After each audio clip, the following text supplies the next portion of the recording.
Right. Welcome to the No Agendas podcast on a Monday evening, like we always do.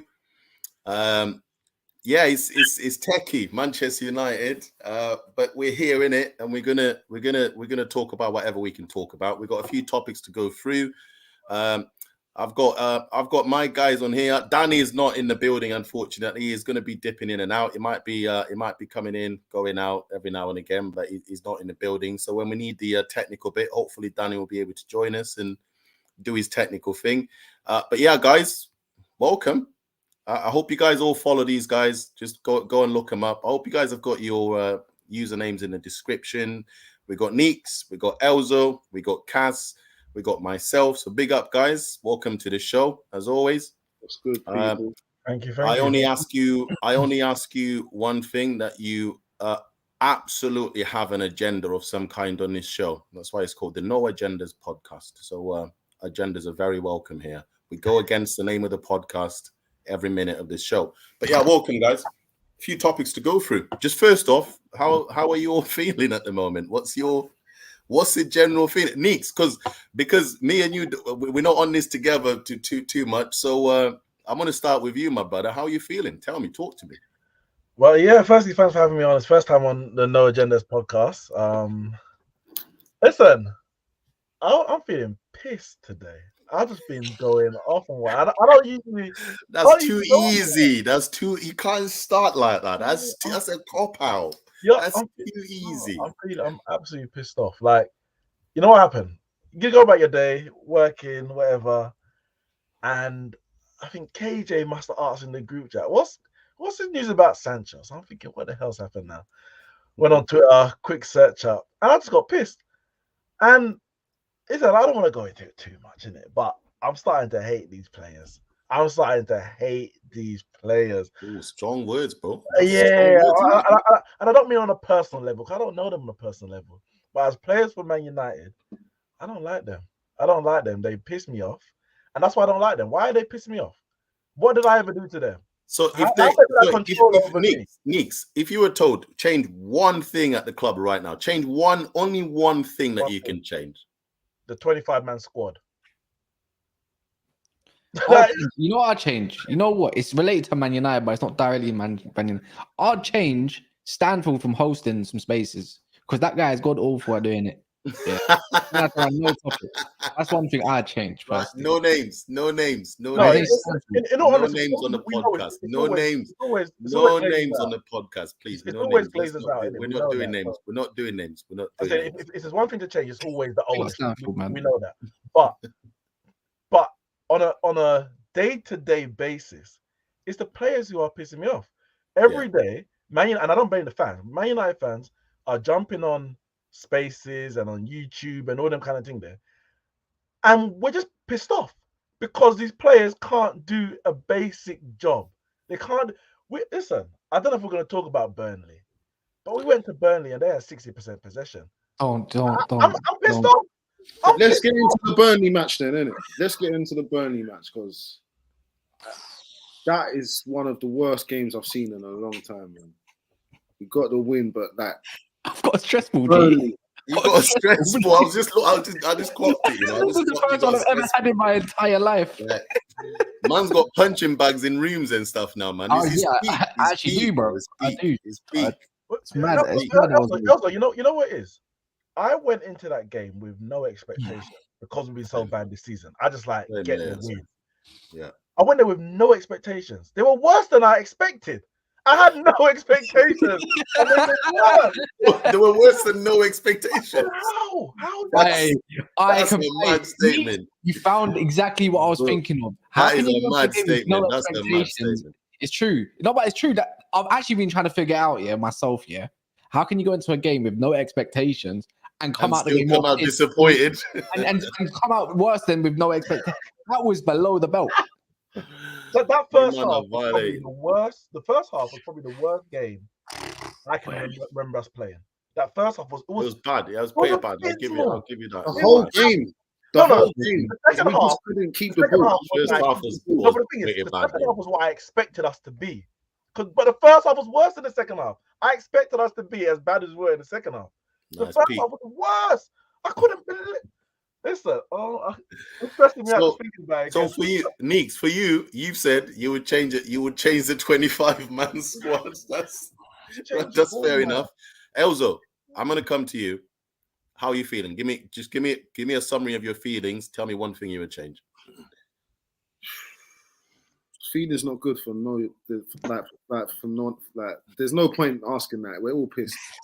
We're all stressed. We're all just waiting and trying to hope for better. But that's a bad question. How are you feeling? We know that it's not good. One thing I would change is to get everyone fit. Get everyone fit and get a full squad. That's a good point. Do you know what I mean? Yeah. And then I can start being a bit more harsh. Then I'm going to start being a bit more harsh because if we're playing like that on the regular when everyone's fit, yes, I might be talking a bit different. But for now, just stressed. I'm just stressed. How are you feeling, Jimmy? How are you feeling? Do you know what? I think I've gone past being pissed off, to be honest. Like I don't feel pissed off anymore because, like Neeks was saying, like I had no expectations going into that match, and exactly like Neeks said, I came out disappointed still, which was that's a special kind of bad, isn't it? Like, you know, if you go in not expecting to get anything and still come out disappointed, it's bad. That's bad. That's pretty bad. I'm not gonna ask you that question, Kaz, because you've got a stress ball and a punching bag. So I think we know how you feel. I'm feeling positive. You know why I'm feeling positive? Actually, you know what? I shouldn't, but I'm gonna try it. I'm gonna try flip the script. Give it a go. Give it a go. The only thing I can say for the Burnley thing is in defense structure was solid. Like the line was solid. They didn't do much in the second half. Like that's the only positive I can. Like, I'm trying here. You try to back me up. I'm trying. Like the only thing is like we're gonna go into the game tomorrow as well. I know we're not gonna dive into it just yet, and I'm expecting a different lineup. But the thing is, the different lineup will start playing ball, and then it will revert to a different lineup of haram ball. You know what? We have to dive into this Scott McTominay thing a little bit because that's on the manager, bro. And people don't want to always. I'm all Ten Hag. I think we're all here, like all Ten Hag inners, right? As in, like we want to give him a chance. But for me now, it's game by game basis. But how can you play someone that disrespected you on the big stage, the stage that you haven't been on in how many months? Like just over a year or something like that. It's downright disrespectful, and it's like as soon as that came out, we're all wondering, is it a diamond? Is it 2-3-1? Is it what tactical is this going to be today? And even then, he still struggled. How are we gassing up a meaty performance from Mejbri? That's how starving we are. Can I keep you on that point, Kaz? Just because obviously the first topic we're going to talk about is the squad rotation. Perfect. So can I keep you on that topic and just go deeper into the squad? In your opinion, because obviously he's not willing to rotate. But for me, when I look at it, I'm thinking this guy just won't do it. He just will not rotate the squad. So how are you feeling about that side of things? I'll just knock us out the Carabao Cup, man. The injuries have made it impossible for us to continue in this competition when you got, Champions League as well. And I want to do well in Champions League. I don't want it to be embarrassing. I don't want to go down to Europa League. Like, make it respectable. It's not going to be crap forever. That's what I want to tell people. It's not going to be garbage forever. As many times as we've been down this road, it does pick up at one point, potentially anyways, unless you get Ragnick in. But the way I look at it is I just want to see an injector of youthfulness in the team. I want to see some direct players, Garnacho, Palestris, Marcel to hold it. I just want to change up the whole team. And I know it's not good to change up the whole team because how are you going to integrate the play when your main player's out? But if we're screaming injuries are out, then what's the difference? Maguire's back. I don't think I want to risk Varane tomorrow either. The whole team is changing, bar what we can't afford to change, which is probably the back line. This is it for me because I don't want to get knocked out of any competition, but I don't want to go through in the Carabao Cup at the expense of the players that at this point we need to protect. So let's put in the like I said, change the players that you can. Martial, Palestri, Garnacho. I'd even put Dan Gore. I'd put Dan Gore, Ericsson, and Mejbri as my three. Ericsson definitely. Mejbri as well, and probably Amrabat in these games. Yeah, but he's gonna go right back. Well, there's that. Yeah, he might go right back. But for me, I'm making the changes that you can make, and hopefully you go through. But I ain't gonna be pissed if we make 10, 11 changes and go out because we got Palace back to back. If we play our best team against Palace midweek, we ain't beating them on the weekend. I think we played them back to back last year, and we won one and drew one or something. Drew one, yeah. So yeah, we need to focus on the Premier You know, League. with the I'm gonna combine the because I want to talk about Hannibal as well, which is one of the topics that Danny's put up, and so I'll put Hannibal in the squad rotation topic. Elzo, in your opinion, where has he placed himself so far with his performances? Where do you think he's put himself in terms of the starting 11 or not starting 11, or what point in these matches should Hannibal be coming on? Because when I look at him, he's been quite effective in so many areas. I know that he's got deficiencies, a young player, and he hasn't got the experience playing at that level constantly. But when you look at him, where do you place him? Where do you put him? How do you see him? Listen, man, he ain't it, man. Okay. He ain't it, man. Hannibal. Yeah, he ain't it. I'll keep it real. So you don't think it's good enough to play anywhere in midfield? No, but I think the manager might like him. Like, what I think doesn't matter, innit? Like, I think the manager might like him. He's got. Did he come off the bench earlier as well in one of the other games? Brighton.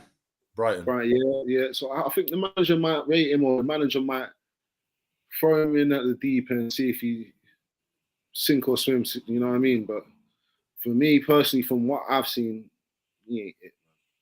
Yeah. Neeks, what do you think? He ain't Kobe Mainoo. Like he ain't. Kobe Mainoo looks like the guy. He looks like different. And this was 18 years old.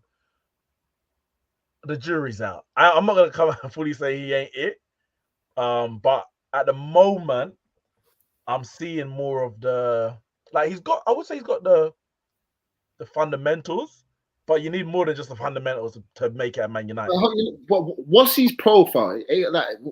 When I'm watching the game the other day, I'm trying to compute. I'm like, what is he doing in the 10?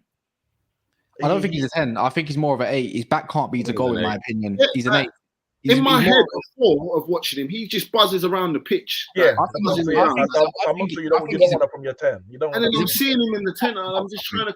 But me personally, he ain't it. But he might prove me wrong. You know what? I don't want to rate him yet because I want to see what he's like when there's a more technical, secured midfield and a line that's pushed up the pitch. That's why I don't want to criticize players too heavily just as of yet. And that's why it comes down to the manager. Like, I want to see a line go up the pitch. I don't want to see Rashford tracking back every how long, and people expect him to do tracking for 90 minutes of a game because he's so far at the pitch, no one's helping him. Then he's got to go all the way back because it's not his game either. It's just not his game. Exactly. So even players on the right and stuff, I need to see us go up the pitch and be more in the press. We need to be pressing teams in their half like top teams do, not sitting back against Burnley Football Club. That's horrendous. And I think that's why Hannibal will probably get games under Ten Hag because of that energy he's going to bring. He's going to be running, he's going to be harrying, going to be pressing players. Creatively in the 10, you need more than that. You can't just be your only form of creativity can't be just winning the ball up high and giving it off to someone. You need to be able to get the ball from deep and create like that if he's going to play in the 10. But he's young. Are you guys saying that? Elzo, no Fred, yeah. Are we all saying that we don't trust him in midfield and what? Because if you're saying like Elzo said, he's not it. What are the deficiencies? See, when I say doesn't he have? What do you want to see in him that he's not showing you yet? I don't think he's rubbish, but I'm saying from the young players we've seen in the last 2 years, especially, I would have had him at the bottom of. Because remember, there was Savage and Iqbal before, and then Kobe leaped them, and I would have had him at the bottom of all of them, from what I've seen. 1 second, but you said you had Iqbal and Savage ahead of Kobe. No, because that's all we had seen. That's what we were seeing. Yeah, that's all we'd seen, innit? And then Kobe came and leaped him. Yeah. But the whole time, Kobe's brain is like it's just a different. But that's why it's so hard to judge young players right now because his brain works different. He's not like a young player the way he's playing. Like we were seeing players like Chong get minutes at Man United. He's not good enough. So, he's not good enough. Out of them midfielders that we've seen in the last couple of years, especially, and I've seen their talents, I think he's at the bottom of that pile. I don't know. I think he's definitely. I would say Iqbal was better. Savage was better and Kobe's better. That's Okay, just but me. 1 second. But with those two, with Savage and Iqbal, wasn't that only just pre-season? I don't really remember them playing. Yeah, You know what it is though. You have That's to be what a I've seen, though. That's what I've seen. I'm going off what I've seen. Just little talents. You have to find the thing is with youngsters, they got to be special to make it a top club. Not anyone can just make it, and this is where the questions of Elzo comes in. I don't think he's special enough to make it at a top club, and that's completely fine.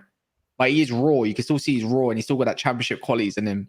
But I don't want to judge him until he's actually got passing options. I don't remember a passing option from Casemiro or McTominay that he can bounce off. I think he definitely can thrive in a role because he can carry the ball a little bit. Not the greatest, but he can. And I think he can get better at that with refined. He can do it though. He's tried to do it, and he's been successful at doing it a few times. I've seen him. You need a first phase player, like you need a first phase player to help him out in that situation. So he doesn't need to come deep and collect it. He needs to be. I think his best position is probably off the left. You know, the left centre mid position. I think is probably his best. Maybe right he can do, but I think left because he could. Yeah, man, he's all right, man. He's better than McTominay already, man. Well, if he had played in the 8, he's better than McTominay. You reckon? 100%. You know what it is when a player doesn't want to give you 100%. You know, 100%. And McTominay's best. He's got a higher ceiling than him. And second of all, at least he's doing what he's told with effort. What is McTominay known for typically? At least he runs. At least he gives it all. You ain't even seen him. McTominay is arse and cheeks, my brother. I know. I don't rate him. But I'm just saying we've seen him go. I don't care. I've seen enough of McTominay. 5 years of him. I've had enough. Danny's just asked a question. Shouldn't we challenge Ten Hag to coach him and improve him? Hannibal. Well, I don't think anyone's saying get rid of Hannibal now. So it's going to be on the coaches to improve him. But there's only so much you can do with a player. A player's ceiling is where it is. It's of course. But are we? I think it's unfair to talk about ceilings with Hannibal at his age and his experience. He's only had games in the Premier League. We're talking about coaching. The point is, if he doesn't make, if he never becomes world class, is that because he didn't have a world class ceiling, or because Ten Hag can't coach him? It's so hard to judge right now. But I'm saying I think there needs to be enough sample size to actually make the determination as to whether we should be blaming the coach if he doesn't make it at the club. Should we blame the coach? I think we haven't seen enough to make that assessment. I don't think we can say right now. If we have any aspirations this season on, let's say, even matching last year or surpassing last year, he can't be starting for us. That's the honest truth. That's not a slight on him. He's 20 years old. If Kobe Mainoo comes in and he's starting for us and we match last season's expectations, he has overachieved to get into the squad and be able to maintain our level. So if Hannibal comes in and is able to help us maintain our level, he's overachieved. I don't expect that of him. If it's like Garnacho shouldn't be starting for Man United, but last season he came in, he's coming off the bench, he's making an impact. Someone like Hannibal, I'm like, as Danny just put in, he needs to be able to come to the bench and make an impact. Starting games in the Premier League or the Champions League, for me, he's not there. And that's not. I think the word, you know what though? I've always said, Neeks, I think the word impact is misunderstood by people in games, because I think, for me, you really shouldn't say a player is good unless they're actually making an impact, which is why I defend Bruno Fernandes a lot, because I think he's a player that can impact the game. Even if he has a poor game, he can have 2-3 moments where he will impact the game and he will change the outcome of the game for Manchester United. So my defense of him is purely because I think he is an impact player. So I agree in the sense of when I look at Hannibal now, I don't think he's impacted a match in that sense. I think what he's done is he's come in and he's been physical and he can go up against any size player. But he hasn't had an impact that I can point at to say that was his impact on that match. I can say one thing. I know we lost the game, but even against Brighton, where he was opening us up, he made an impact to make sure it wasn't as bad. He got a goal, and to be fair, he was putting himself in positions which was blocking their passes, which did make it as embarrassing.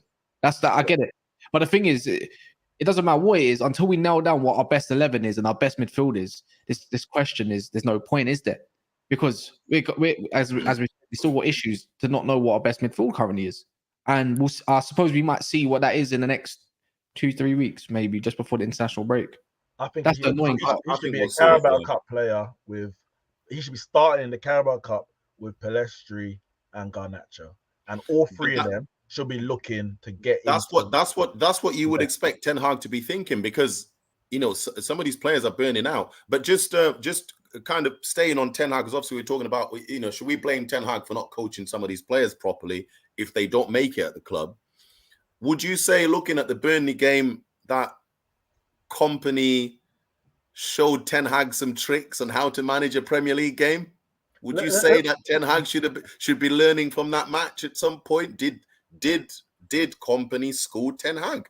I think the context of that game can't be looked at in isolation. In isolation, yeah, Burnley outplayed us, or at least outpassed us anyway. The game is in both boxes. It's about defending well and scoring, and they couldn't do anything in our box. But yeah, on a footballing level, they outplayed us. But the context of that game isn't like a one-off game in the middle of January, and there's been no football either side. We're coming into that game on the back of 3 losses in a row. There's pressure all around the club, inside, on the pitch, and external things that's going on within the club. The Sancho, Greenwood, Anthony, all these little things going on. The protests. There's a lot of noise around Manchester United. A lot of pressure on individuals, whether it be the players, the manager, etc.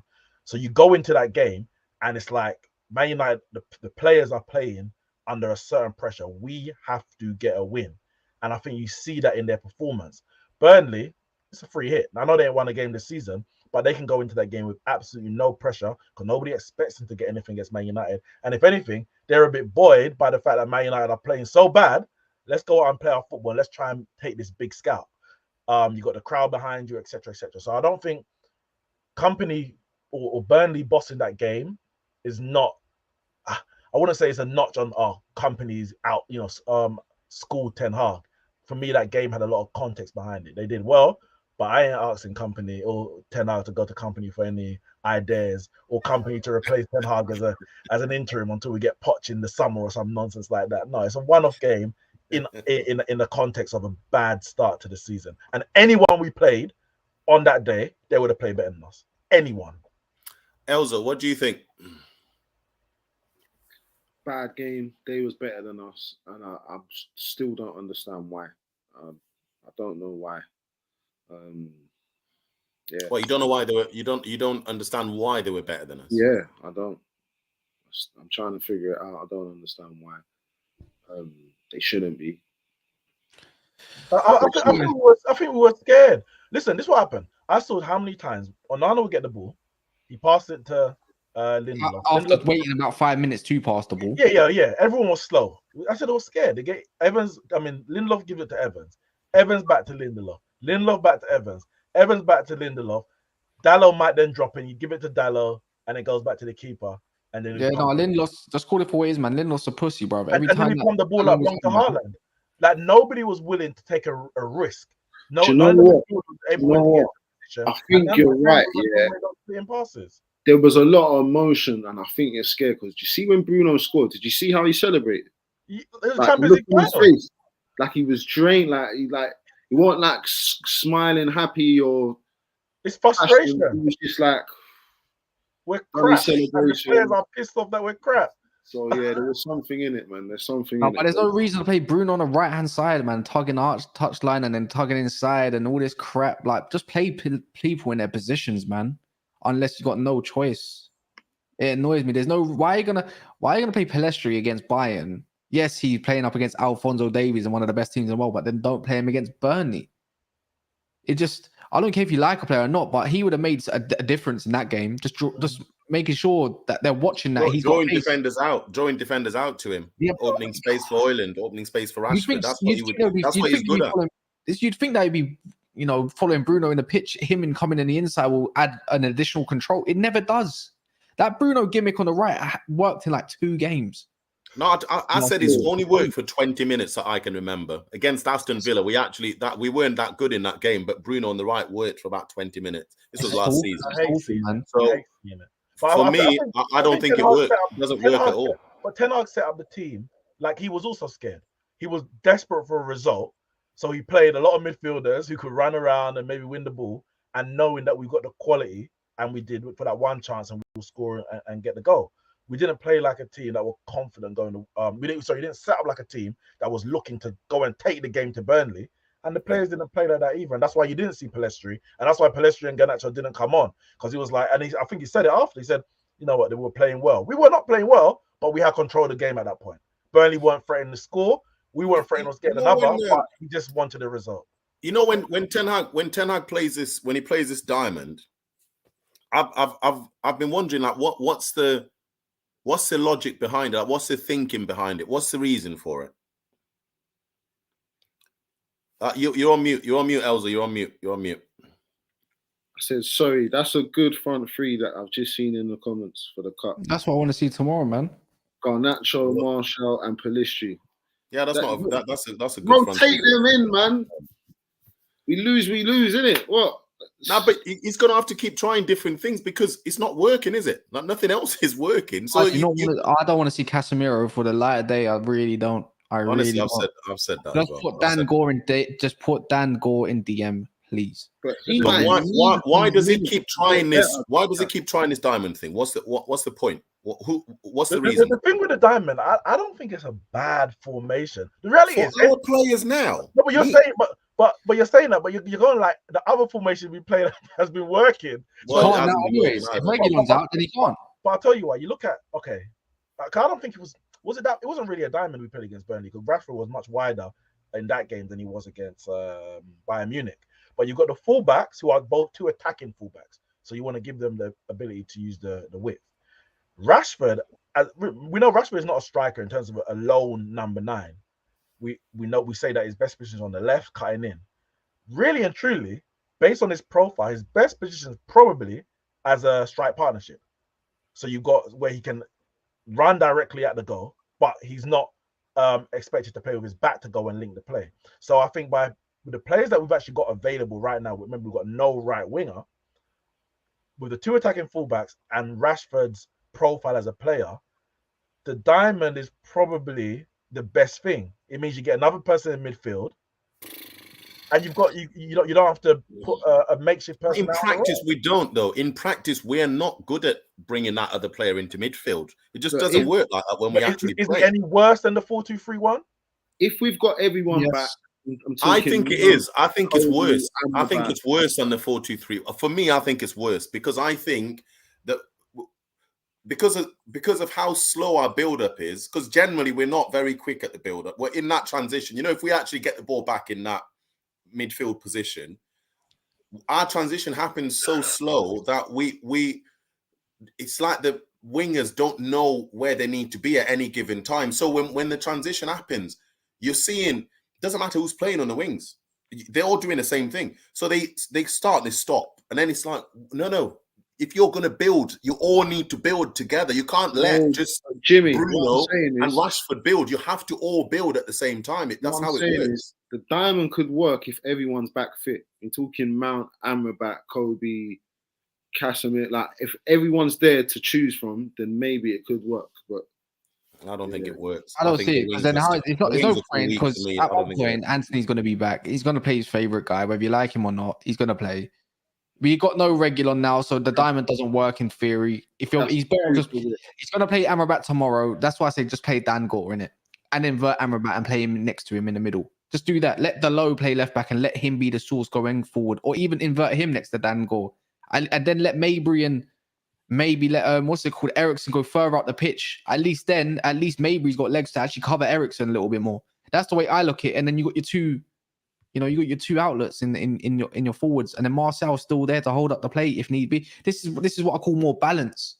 Even if it don't work, I want to see something. I don't care if we lose. I want to see something. Man are calling for the Ragnick system, innit? 4-2-2-2, brother. The Ragnick system, bro. 4-2-2-2. Man are looking for 4-2-2. It's the exact same thing that we tried to play against Wolves. It's that this time Dan Gore is a better footballer.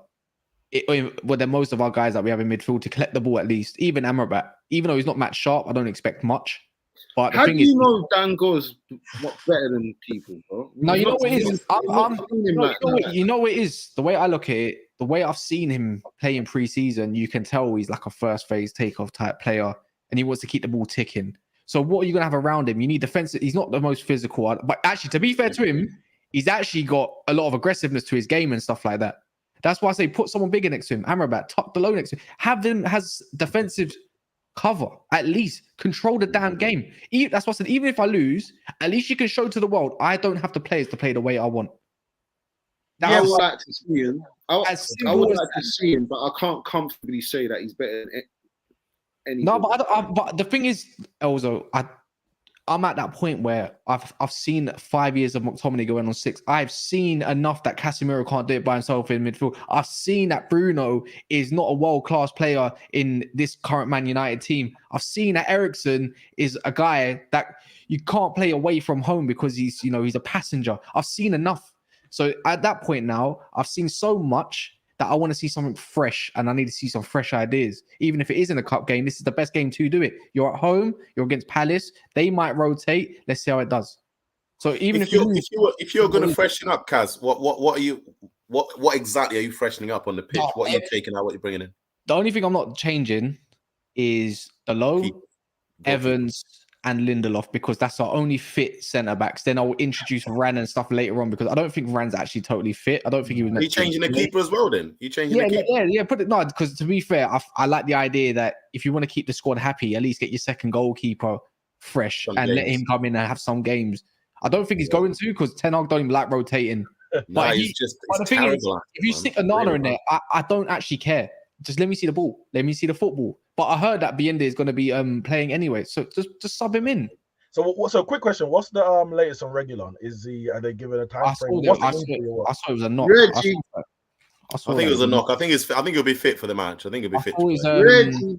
Because if he go on, was it not a precaution? I think I saw something earlier. I could be wrong. That is if he does play, then at least it allows Amrabat to play in midfield. Which is what I want to see. That's what I want to see. I think from what I've seen, it's a knock, isn't it? So I don't think he's available to play. No one's. I haven't seen anything. Like even now, I just heard it might have been a knock and it was nothing major. So until it was just a precaution, they took him off. It's been recorded today, and I'm gonna guess that it's going to come out tomorrow in the afternoon. So we'll know more tomorrow about any updates. Is my guess. I would stick with the back five. Maybe change the keeper. I don't mind, but the back four. You can't. With Reguilon's out, you can't. No, I'm saying if he's fit, because I said that's why I asked the question, but no one really knows. But if he is available, I'll stick with that back four with Amrabat and Eriksen. I'd say Eriksen, in the midfield. And Mejbri. Mejbri will start again. Yeah, I think he'll start. Yeah, I think because you know why that works. Round Eriksen, but I'll probably start. I don't know what his fitness is. I'll probably start Hojlund. So Eriksen, wait. Eriksen, you're playing Eriksen in the 10? No, in the 8. You're playing Eriksen in the 8. So what? Maybe Hannibal in the 10? Well, you put him there against Burnley. You can put it there against Palace, like in the cup. You know what I would have? I would change it. Yeah, I would have. The thing is, I think I'll just have Eriksen where you're used to playing him in that 8 position. There's no point putting him in attacking mid. But why it might work, if you've got willing runners around you, Pelestri, you've got Garnacho, you've got Mejbri, you've got Amrabat who can cover a lot of ground. All of a sudden, you can play Eriksen, because even though he does run a lot, don't get me wrong, he's not the most physical, but if you leave him in that position, he will find you. That's the difference. And you're allowed to lose the ball, because guess what? You've got a whole turtle around you that allows you to flip and do what you need to do. That's what you call balance, bro. Even if they might not be the greatest players' names in the world, it's called balance. But we're yet to see if that works against Palace, because Palace will definitely put out a tough oppo. Like this is what they do every season. They will go for it. Edwards on form. Mitchell might kill us down that left-hand side. That's what I can see currently right now. Key for me, Rashford and Casemiro can't start. Mount's back on the bench. Yeah. I agree with that. No, Neeks, I agree with that. I agree with that statement. I agree with that. I think for me, I want to see the team without Casemiro in it. I want to see if it changes the speed of either transition and midfield. I think that for me is something I want to see without Casemiro in the team. And also, I do want to see how we build attacks on the left without Rashford in the team. I do want to see how that works. So I agree with you to say, I think you should completely rotate the squad. We know what we want though, but what do we expect him to do? Because we know what we want. I'm telling you now, other than the goalkeeper and maybe Reguilon coming out and Amrabat going in, because he's got no choice, probably going to see the exact same damn team. Probably the exact same one. You're going to see Bruno start, you're going to see Rashford start, and you probably see Marcel start. That's it. That's the reality, bro. This guy don't like rotating. Go back to last year. It's going to cost them. Go back to where he rotated. I think it's even costing us now. I think the lack of rotation last season. I'm laughing because it's true. It's costing us now.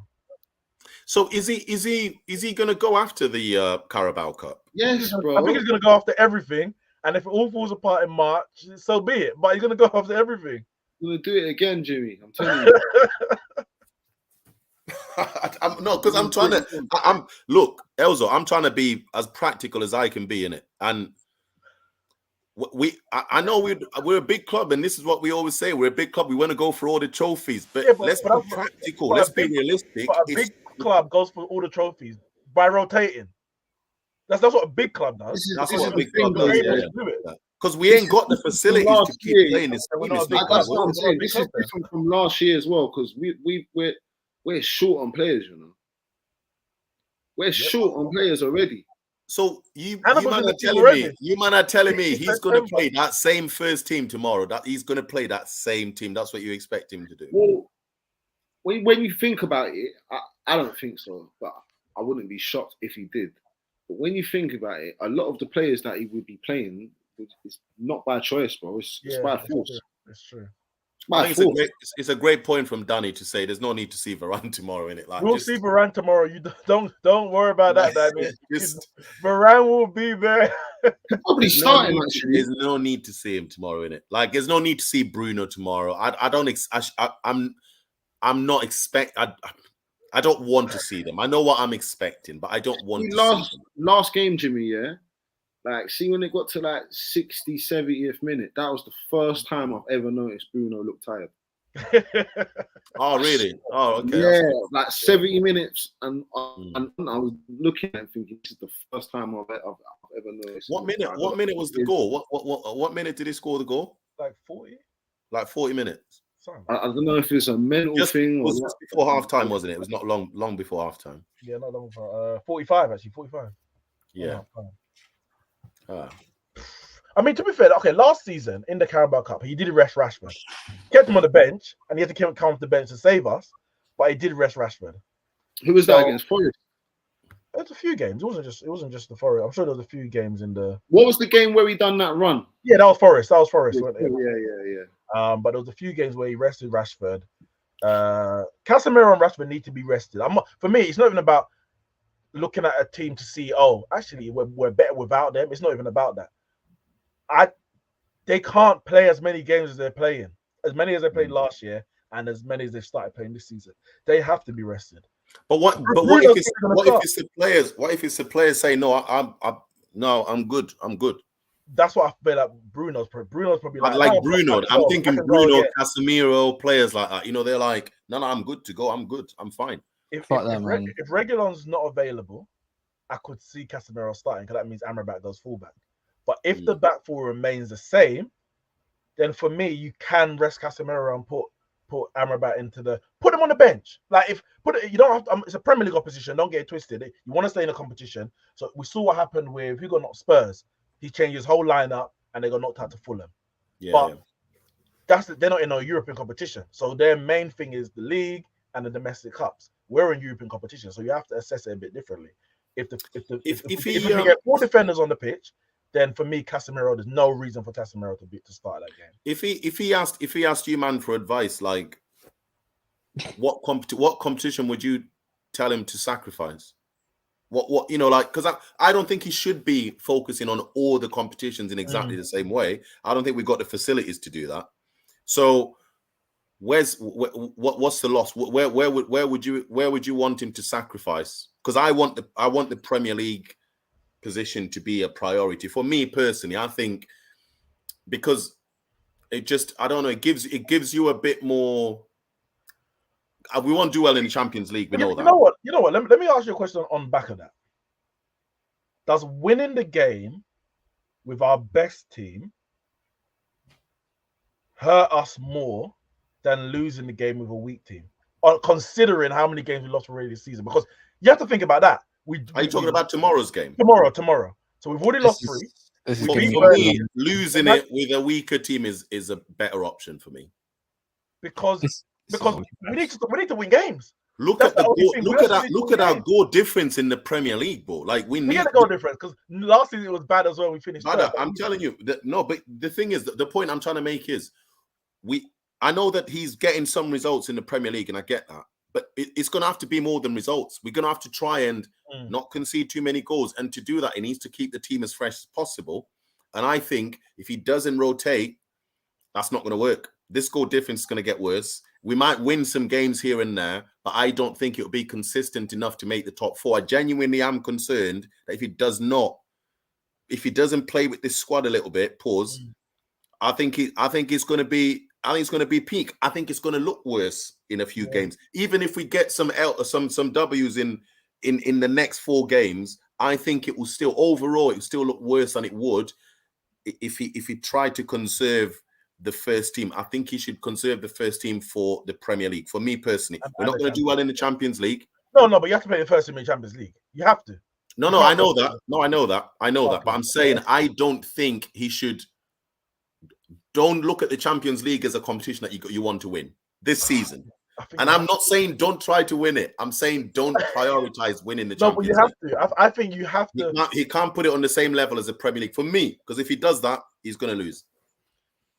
But that's my concern. That's my only concern. Is that he's going to have to sacrifice one of these competitions. No, he don't. He can sacrifice the cups, FA Cup and League Cup. Yeah, that's what I mean. He's going to have to sacrifice the cups. Right. He can play strongest teams in the Champions League and the Premier League. He has to play Galatasaray, Copenhagen. I want to see the first 11. I don't want to see no jokes. No jokes. Well, Danny's being selfish because he's like, he wants to see a weak team and get a W as well. Of course. But the worst part, imagine we rotate. Imagine we rotate and we lose the game. Well, at least you rotated. And then we play Palace on Saturday and we draw. We're even deeper. I don't think it really hurts us because there's another international break coming up and all that kind of stuff. They're so consistent. Not all the players are going to go international and play all the games. The next start of October. Yeah. So I don't think it's that bad, but it's just the long race. I don't need to repeat it. I have nothing to see with Pelestri. I'm not Pelestri. Sorry, Scott McTominay's. I've got nothing to see, man. I've got nothing to see, bro. What's just kind of going on to the next topic, which is kind of connected to this in a way. What do you expect to see from Mount? Like, where do you guys want to see him? Again, I have no idea, but guarantee it's better than looking at what Scott McTominay can do for the team. 100%, because that guy is garbage, bro. I've got nothing more to see. This is what I'm trying to get towards. This is if he continues the same team. Why does he start? I don't get why he starts. I don't get why he starts games. Why are all players with a meaty performance like that? He flipping disrespected you by getting outran by a flipping referee. Sorry, in the Bayern game. Oh, that was such an embarrassing clip. I saw guess what? He could have avoided that goal if he decided to put the burners on. Didn't do that. No, but I was saying though, Cass. I was saying though, if you watch that clip, I think if that's Amrabat, he's running back. That's the difference. Bro, these are little differences. When I'm talking about players coming back into the team, Kobe and Amrabat, especially midfield, and Mount as well, I think you'll see more. That little clip there, he should be catching that player. He's lost the ball. Yeah, he's lost the ball. By himself, he's lost the ball. It's not even him. Casemiro needs a whole smoke as well, man. These other players, like, meaty performances. Why reward these guys with meaty performances? Oh, who else we got? I don't care, man. Like, this is giving me Ollie vibes all over again. When your job's on the line, you just put the players on there that you can trust the most that might do the job for you. That's what it's giving me. With no plan in place. No plan, just vibes and inshallah, man. That's it. What I'm hoping is now, man said vibes and inshallah. If we play the 4-2-3-1, I want to see Mount on the right, actually. I don't think we need to play a 4-2-3-1. This is what I'm saying. If you go on Amrabat, go watch how he played at Fiorentina. Yes, it's set up as a 4-2-3-1, but in originality, it was more of a heel tuck in between the two centre backs and everyone else pushes up kind of situation. But what I'm saying is, for me, we need to play. We don't have no natural 10s in our team, anyways. He has to be on the right. I don't want to see Bruno out there. Obviously, we got no Anthony. So if we're gonna see Mount, I don't want to see a midfield three. I don't want to see Bruno on the pitch. I don't want to see Bruno on the pitch at all. I really don't. Bruno's gonna play tomorrow. No, I'm not saying not because I don't rate him. I'm just saying. I know what you're saying, and I'm saying he's rest going the guy, innit? I'm just letting you know. I'm letting you know Bruno is playing tomorrow. No, I know that. But at least with Bruno, he like one thing I don't fault Bruno is I know he moans and I know he's annoying to look at sometimes, but at the end of the day, he's got the manager's trust and he does the job sometimes and he pops up in places. That's all I can say about that, innit? He doesn't falter. Like it's like Fred. Fred was a bit of a passenger at times. Don't get me wrong. I don't think Fred was the worst player at Man United to get rid of first. Was he part of the issue? Oh, probably, but he's probably the at least he gives his all in it, and that's all you sometimes when times are crap. At least give it your all in it. Show your professionalism in the game, and that's where it goes wrong with this current squad because it feels like a lot of them aren't. But if he gets because Nick, I think you said you can see Mount playing on the right. Yeah. I don't know. It's gonna be lit. It's gonna be lit, you know. When he plays on the right, I think it's gonna be good. You know? I don't think it will work. You know, it's gonna be better than that. Go on, I think it's gonna be better than what we've got. You know, I'll keep it real. It's gonna be with Mount playing on the right. You know that low whip, that low one, right. He's got that one. You know, he's got that low one. He's got that. I'm telling you, he's got that. Trust me. I think it's gonna be all right, man. It's getting peak for Sancho at Man United. I'm just seeing exclusive. Jadon Sancho's been banished from all first team facilities at Man United, including the dining room. I don't know. I'll need to double check that. Yeah, wait one sec. Who said this though? I don't know. We'd need to double check it. So if you guys in the comments, please do some research for us and let us know if this is. Thanks for that. I'm seeing Disco Mirror. You know what this is, yeah? The media love what they're doing. How do we know he's been banished or anything like that? I don't see no confirmed sources from that. I'm on the kiddies table, Cash. You know, apparently he's not even allowed. From what I saw, that film? Man's not even allowed. Man's not even allowed. Apparently he's not even allowed in the academy. It's just I think it's just rumors. I don't believe it's actually true. I don't believe it. I don't believe it. Don't get sucked into it. This is what happens, and then it goes into the next match day, and there's more questions that are not related to the football or anything like that. Just but it's ITK. It's ITK nonsense. It's Disco Mirror. Who wrote it? I want to know the journalist. Ahmed, thanks for the story, brother. But I don't. David McDonough from the Mirror. David McDonough. Who? David McDonough from the Mirror. Never heard of him. I know he's the one who wrote. He's the one who wrote about the takeover already completed because he was having a conversation with Rio Ferdinand. It's him. It's the same journalist. He's shit. He doesn't know what he's talking about. But no, just going back to the match tomorrow, and I know that you guys don't want to do this. Do you think the new keeper is ready to play? Do you think he's ready to replace Onana for a cup game? Never heard of him. Man United if you're not ready, mate. Never heard of him. Because trust me, you're gonna get grilled otherwise. You get absolutely put in a slaughterhouse. No, because people got quite excited about him in the preseason match, didn't he? He played quite because he can pass the ball. He comes off his line quite a lot, and all of that. So, wait, are you thinking of the young buck that we used to have? Yeah, that one. No, that's not. No, he went to Leverkusen, and guess where he is? Oh, is it not him? Who's this keeper? The Turkish geezer, man. This is the Turkish keeper. The Turkish one. Yeah, the Turkish one, isn't it? Turkish geezer, man. Yeah, I've never seen it. Yeah. No, because there were some clips of him when he played his preseason matches. I think I saw some clips. Maybe. No, that's a young kid you're on about that went. Cover? No. For him, he played some matches in preseason. I might be making it up. For us. For us or what? No, not for us. Oh, yeah, maybe. Not for us. No, not for us. Never seen him. Don't know what to expect. People were saying that he comes off his line and all this stuff. I don't know. I've never heard of this kid. I don't even know his name, to be honest. Bayinde. What's his name? Bayinde. Altay Bayinde. What is it? Turkish? Yeah. Danny says the goalkeeper is related to Shubs as well. Listen, I think he's going to be decent. Is he young, Cass? No, he's young. He's really young, isn't he? He's 25 and he's Oh, is he? All right, he's tall as shit. He's tall, man. I think he's gonna be decent still. So yeah, play him tomorrow, man. I would. Listen, rotate as much as you can because the rest of them you can't. You're doing it by force. So to be fair, I think Onana could do it. I think he'd be happy to rest. I don't think he would fight it too much. I think he's happy to have because because he didn't have a great game. So I think he'd be happy. He'd be happy to have a rest. Well, I think. If I'm gonna go for anything, the goalkeepers at Fenerbahce, they finished second in the league last year. He was their first team goalkeeper, and he conceded 42 goals in 26 matches. There you go, man. I don't know how great he was. I don't know if it's anything related. He played in Europe. Huh? I said he's official, but what I'm saying, Jimmy, see about tomorrow, yeah. You know when I was looking at the comments and someone said Garnacho, Martial, and Pellistri, I think I agree with what Nick said. Play Hojlund, man. Let him get his goals up, man. Confidence. Yeah. No, I think Hojlund should play. I agree. I think Hojlund should play. Yeah, but the only comment I'm going to go off of is that one from before. Is managing him 2 games a week. I'd rather him come off the bench or maybe replace him with Martial. Like, as in he can start, but he has to come off at like half time.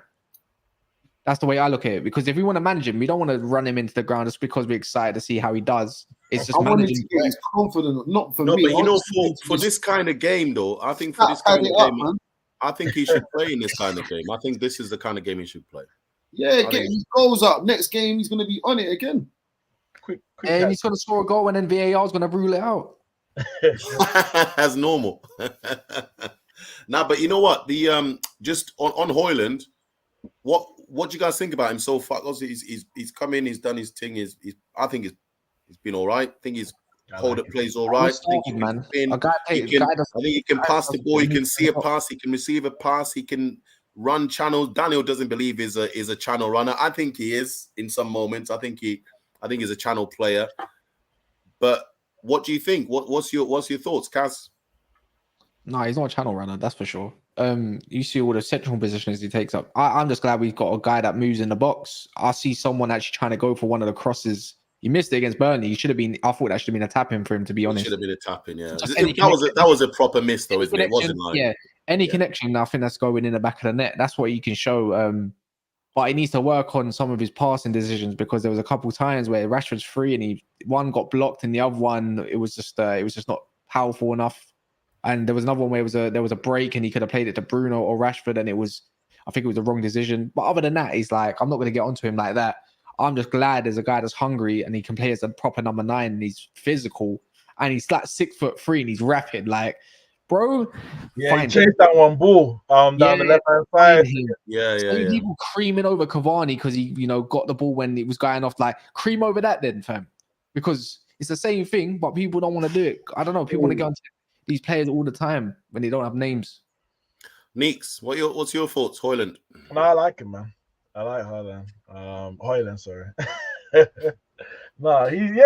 I think I'm just happy to have a proper striker. He's just a proper striker. I think he's got a lot of good raw attributes. So he makes good movement in the box, but sometimes not always the right movement. I want to see some more near post runs. A lot of times he might go into the center and pull up on the back, but you need to think, all right, have I got runners from? If you got runners from deep, then cool, you can go to the back post because your midfield runner is going to make that run to the near post. But if not, if you're the only one in the box or the main target, you need to make that near post run. I think there's a few times where a defender's got there before him, wherever it is, because he hasn't made that near post run. But he's not static. He's not just in the box waiting for the ball to come to him. He is always moving. The ball comes in, generally, give or take, it sticks, and he's able to pass it off link, turn. All the passes ain't 100% accurate, but I've seen enough already in 2.5 games, whatever it is, to say, yeah, this guy. We talk about whether Mejbri or Mainu or them can make it. This guy is a Man United player for me. He is a Man United player. No, I agree with that. I agree. I can see that in him. But I think for me, it's just he's very comfortable battling defenders, and I like seeing that in strikers, man. He's not fazed by physicality of any defender, but also I think he's starting to build this thing with Bruno where he's starting to read Bruno a little bit better. And I think there's a few times where he knows the right time to come deep and the right time to start, I'm going to say channels, but Cass is going to disagree with me. But I think he knows the right time to either make the break off, go wide, or make that channel run. I think I've seen enough from him to trust him to be able to lead the line. I think hopefully he gets more accurate, and those tap-ins are going to be very important for him. Because I think he's got the physicality and the tenacity to get these tap-ins, and I think he needs to be just time it a little bit better. Do you guys want to do? I mean, we've pretty much done the lineup, haven't we? From just from having this conversation, because we know who we don't want to play. So, are we saying no Casemiro at all tomorrow? Yeah, bin him. Bin him, right? Okay. Resting. No, but I mean, I don't mean get rid of it like that. I just said bin him. No, I don't want to see. I don't want to see him. No. Hang on. Let me have my little say on Hojlund quickly. I can see his attributes. I like some of his attributes, but I can also see he's young. By the way, you can see it in him, don't you? Yeah, the way he plays. Yeah, he's young. Do you know what I mean? By some of his decisions, like his runs. You know what I mean? I can see he's young, but he has attributes. I do like them. And pause. I want to see how he gets on in the future. Do you want him to play tomorrow, Els, or you don't? You thinking? Yeah. Get his confidence up, man. You do want him to play. Get a goal, man. Go and score, man. Get a goal. That's me. At first, I was saying that lineup, that Martial thing, but nah. Nick said it. Play him. He's young, man. I think you give him an hour, no more. Give him an hour. I saw someone say play 4-4-2 with him and Rashford up front. Whatever. With what wide players? With what wide you players? can't play 4-4-2. Mount and Mejbri.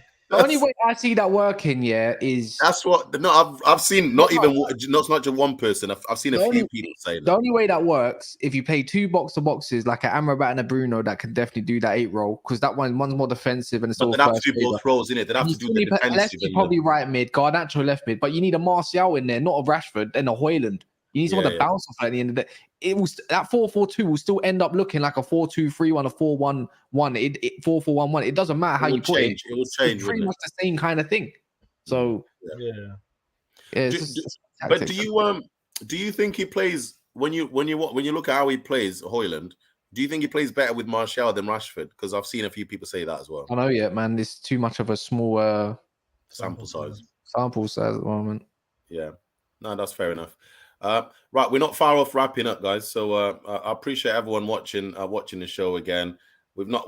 I don't think we've got too many regulars in the comments, but there's some regulars in there. So big up to everyone watching the show, guys. Just to wrap up, because I'm looking at the topics that Danny put out, and when we're looking at this squad rotation, can you just if you're saying the team that started against Burnley, all of that team should be scrapped and it should be a new team playing.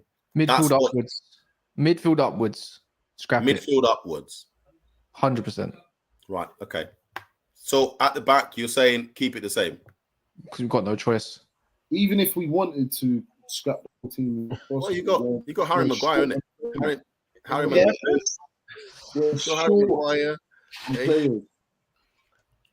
Is Maguire fit? I thought he was injured. No, he's back tomorrow. I don't think it's putting the lineup like that. I think he might play over Evans.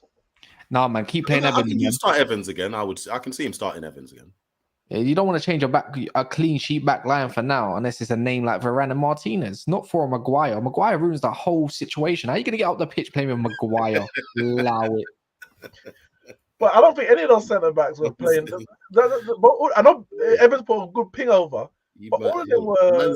Man said Maguire ruins the whole situation. I see more in one match from Evans going into a Burnley game than what Harry Maguire has done all of last season and currently now. So what I know is he's faster than him and he's 36 years old. Get up the pitch, bro. Like, honestly. That's the way I look at it. And in wide areas, I think Evans and Lindelof are more capable as well. if that makes sense. Like that's where I look at the split, and then that's where I'm hoping that Amrabat might fit in to make that split happen. But I don't think Onana trusts Maguire at all. He didn't want to pass the ball to him at all. No one trusts Maguire, bro. Honestly, no, but I'm saying genuinely, just from observing, I don't think he wants to give the ball to Maguire ever. He literally looked like he didn't want to give the ball. At his big age, yeah, he's not even that much. I'm not even that much younger than him. He don't even know how to shape his body when receiving a ball. And that's what is making me think, how did you make it as a professional footballer? Did you ever play in a progressive system as growing up? How can you not know how to receive a ball? Bro, all you got angle your body, my brother. He's so flat-footed. It's annoying. No wonder why you can't see nothing coming at the back of you. Pause. But I'm just saying, I just don't understand it. He's not the guy. He's not the target reason of this show, though. That's the thing. It's other players. He hasn't been playing respectfully. It's these ones. Yeah, he hasn't. No, he hasn't. Sorry, I just seen this comment from Look, man. Bloody hell! End the stream, man. End the club, man. What's going on?